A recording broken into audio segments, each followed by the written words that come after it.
बहुत समय पहले की बात है। सोना गांव में अंजलि नाम की लड़की रहती थी। वह अपनी माँ रेनू और अपने पिता अमित के साथ रहती थी। अमित एक बिजनेसमैन थे। उसके माता पिता उससे बहुत प्यार करते थे, उसको हमेशा खुश रखते थे। अंजलि की माँ कभी भी अपनी बेटी से काम नहीं कराती थी और हमेशा अपनी बेटी को राजकुमारी की तरह रखती थी। अंजलि को जो कुछ चाहिए था उसके पिता उसके लिए ले आते थे। अंजलि अपने माता पिता के साथ बहुत खुश थी। उसके पिताजी हमेशा की तरह आज भी काम पर चले जाते हैं। पिताजी के जाने के बाद अंजलि अपनी माँ रेनू से कहती है, माँ मुझे एक गुड़िया चाहिए। मेरी सारी सहेलियों के पास बहुत अच्छी अच्छी गुड़िया है, मुझे भी एक अच्छी सी गुड़िया चाहिए। रेनू, हाँ बेटा, मैं तेरे पिताजी से बोलकर गुड़िया मंगवा लेती हूँ। अंजलि, नहीं माँ, आप ले आओ, पता नहीं पिताजी कैसी गुड़िया लेकर आएंगे। रेनू, ठीक है बेटा, चलो बाजार से तुम्हारे लिए अच्छी सी गुड़िया लेकर आते हैं। रेनू की बात सुनकर अंजलि बहुत खुश होती है और अपनी माँ रेनू के साथ बाजार चली जाती है। वह एक दुकान पर जाती है और बहुत ही सुंदर सी गुड़िया ले आती है। गुड़िया लेकर जैसे ही दोनों घर आ रहे थे कि तभी एक कार से रेनू का एक्सीडेंट हो जाता है और वह बेहोश हो जाती है। अंजलि अपनी माँ को देखकर बहुत रोती है और रोड पर खड़े होकर सबको मदद के लिए बुलाती है कि तभी उसके पास एक आदमी आता है और रेनू को अस्पताल लेकर जाता है।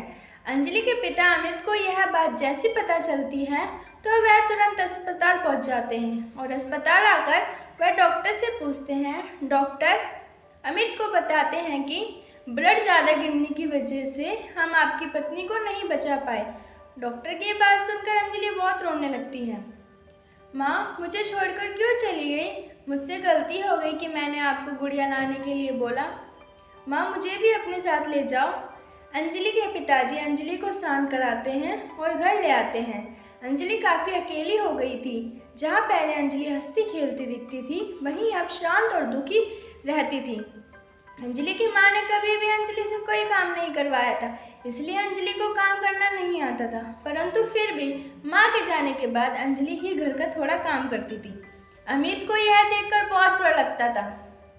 अमित ने दूसरी शादी करने का फैसला किया और उसने सुनीता नाम की लड़की से शादी की। सुनीता की एक बेटी थी जिसका नाम नेहा था। नेहा काफ़ी खूबसूरत और घमंडी लड़की थी। नेहा शुरू से ही अंजलि से नफरत करती थी, अंजलि से बात तक नहीं करती थी। एक दिन सुनीता से अमित कहता है, यह मेरी बेटी अंजलि है, इसको कभी भी अपनी माँ की कमी महसूस मत होने देना। अब तुम ही इसकी माँ हो, अपनी ही बेटी की तरह अंजलि को भी समझना। सुनीता, ये मेरी बेटी नेहा की तरह ही है, मैं अपनी बेटी की तरह ही अंजलि को रखूँगी।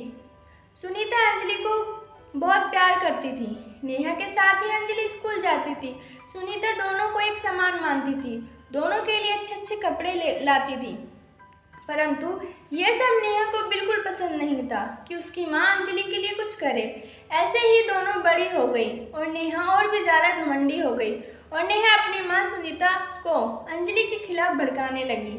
नेहा की बात सुनकर सुनीता भी अंजलि से नफरत करने लगी और अब तो सुनीता ने अंजलि का स्कूल भी छुड़वा दिया और उससे घर का सारा काम करवाने लग गई। अंजलि मना करती थी पर फिर भी सुनीता उसको मार मार कर काम करवाती थी। एक दिन सुनीता अंजलि से कहती है, जा जाकर कपड़े धो ले।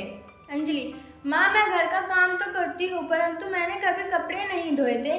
माँ के बाद भी पिताजी ही कपड़े धोते थे, मैंने आज तक कभी नहीं धोए। सुनीता, अब तुम मुझे बताएगी कि क्या करती थी क्या नहीं। चुपचाप जाकर कपड़े धो ले और कपड़े धोने के बाद खाना बना दियो। सुनीता की बात सुनकर अंजलि कपड़े धोने चली जाती है और वह ढेर सारे कपड़े देखकर हैरान हो जाती है। सोचती है इनको कैसे धोऊंगी और उल्टे सीधे कपड़े धोने लगती है कि तभी सुनीता आती है और अंजलि को देखकर उस पर चिल्लाती है, हे कलमुही, ये कैसे कपड़े धो रही है? ऐसे तो तू सारे कपड़े फाड़ देगी। और इतना कहकर अंजलि को एक थप्पड़ मारती है। अंजलि रोते रोते कपड़े धोती है।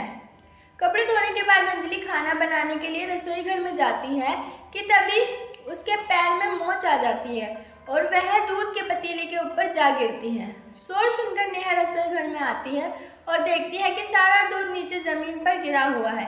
यह देखकर नेहा अपनी माँ सुनीता को बुलाती है। सुनीता आती है और देखती है उसको ये सब देखकर बहुत गुस्सा आता है और वह अंजलि पर चिल्लाती है कि तभी नेहा अपनी माँ सुनीता से कहती है, माँ ये ऐसे नहीं मानेगी, इसके साथ कुछ करना ही पड़ेगा। और तभी सुनीता गरम चिमटा लेकर अंजलि के दोनों हाथ जला देती है। अंजलि बहुत चिल्लाती है परंतु तब भी सुनीता नहीं मानती और नेहा यह देखकर हंसती है। उसके बाद सुनीता और नेहा चली जाती है और अंजलि जले हुए हाथों से ही खाना बनाती है। अंजलि को बहुत ज़्यादा दर्द हो रहा था और वह चिल्ला भी रही थी। तब भी उसने सारा खाना बनाया और खाना बनाने के बाद अपने कमरे में चली जाती है और रोने लगती है। माँ, मुझे आपकी बहुत याद आ रही है। मेरी सौतेली माँ बहुत बुरी है। जब आप थी तो मैं राजकुमारियों की तरह रहती थी। अब मेरे साथ इतना अत्याचार हो रहा है। पिताजी भी नहीं है, वरना मैं पिताजी को सब बता देती।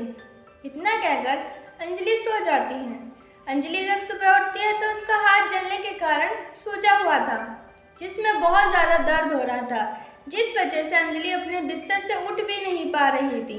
यह देखकर सुनीता अंजलि के कमरे में आती है और कहती है, ओ मैडम, अभी तक तेरी सुबह नहीं हुई जो इतनी देर तक सो रही है? काम कौन करेगा तेरा बाप? कामचोर कहीं की, चल जाकर काम कर, उठ और खाना बना। माँ, मेरा हाथ पूरा सूजा हुआ है, मैं काम नहीं कर पाऊंगी। अच्छा तो तू अब जुबान लड़ाएगी? बहुत ज़्यादा ही मुँह खुल गया है तेरा, रुक अभी बताती हूँ। और गुस्से में आकर उसके सूजे हुए हाथ पर डंडे मारने लगती है। अंजलि बहुत ज़्यादा चिल्लाती है परंतु फिर भी सुनीता को उस पर दया नहीं आती और उसको उठाकर बाथरूम में बंद कर देती है। अंजलि बहुत रोती है और बोलती है, मुझे यहाँ से बाहर निकालो, मेरे हाथ में दर्द हो रहा है, प्लीज़ मुझे यहाँ से बाहर निकालो। परंतु सुनीता उसकी एक नहीं सुनती और वहाँ से चली जाती है। अंजलि को दर्द की वजह से तेज बुखार आ गया था परंतु तब भी सुनीता ने दरवाज़ा नहीं खोला। अंजलि तेज दर्द में ही पूरे बाथरूम में बंद रही और रात होने के बाद सुनीता ने जब दरवाज़ा खोला तो अंजलि की बुरी हालत थी। तब भी सुनीता उसको डांट रही थी और उसको मार भी रही थी। इसके बाद ही अंजलि अपने रूम में चली जाती है और बहुत रोती है। उसकी हालत बहुत बुरी थी। उसने सुबह से कुछ नहीं खाया था और खाली पेट ही सो गई।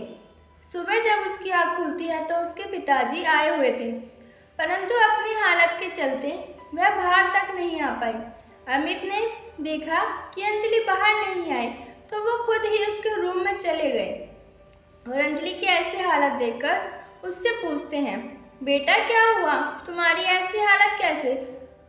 तुम्हें तो इतनी तेज बुखार है, ऊपर से तुम्हारे दोनों हाथ जले हुए हैं और तुम बहुत कमज़ोर भी हो गई हो, बताओ मुझे क्या हुआ तुम्हारे साथ?